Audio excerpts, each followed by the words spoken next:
It was November of 2006. I was a 16-year-old kid living in the town of Altoona, Iowa. I went to bed early one night because I had to work the early shift at McDonald's. As I slept, I had a dream that I was running through downtown Des Moines, but I wasn't on a jog. I was running from something. As I ran around the corner of a building, I came face to face with my pursuer. A tall man wearing a trench coat and a top hat stood in front of me. The only thing visible of his face was his eyes. They were abnormally large with black pupils, and it looked at me as if it wanted something. After what felt like hours, he reached out his bony hand, as if he wanted me to go with him. I woke up violently from my dream, and after catching my breath, I peered around my room to see if I was safe. As I stood up from my bed, I noticed that I could see my breath. Feeling confused, I checked my window. It was latched shut. I then walked over and checked my vent. I could still feel warm air coming from it. As I sat back down on my bed, I tried to figure out what exactly was going on. That's when the figure from my dream appeared at the foot of my bed. I scrambled back to my headboard. "What do you want?" I asked, trying to hide the shakiness in my voice. With the same bony finger, it pointed at me. Growing up in a religious home, I believed what I was looking at was a demon. I told the creature to leave.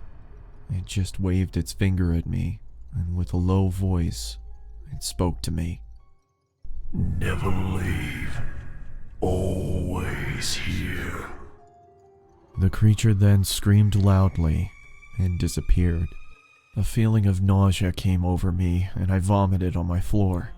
The last thing I remember was cleaning myself up and waking up to my alarm. It's been about a month since I had seen the top hat wearing man in my bedroom. The Christmas season was in full effect. My parents weren't home because they got invited to some kind of event, so it was only me and my 3 sisters at home. I had to wake up early in the morning for work, so I decided to go to sleep. I rested my head on my pillow and closed my eyes. Not even 30 seconds passed until my sisters burst into my room and started singing obnoxious songs. This of course made me very angry, but I thought if I ignored them that they would leave me alone. This was not the case. As I pulled the blankets over my head, I started to feel the same cold feeling that I had in November. As the obnoxious singing subsided, I lowered the blanket below my eyes and saw the man standing in the corner of my room. In one swift motion, he charged towards me, and I blacked out. When I finally came to, I found that my sisters had locked themselves inside the bathroom. As I knocked on the door, they told me to go away. I asked them what happened, and all they could say was Mom and Dad were on their way home. I looked down and saw that my hand was slightly bloody. Holes were in the bathroom door, and a broom was sticking out of the wall. I then walked into the living room and found that there were knives stuck into the wall as well. The same wave of nausea passed over me, just like in November, and I threw up again. As I was cleaning up, my parents walked through the door. My father immediately walked over to me and gave me a good beating. Then he sent me to my room. I went to bed crying. Not from the beating.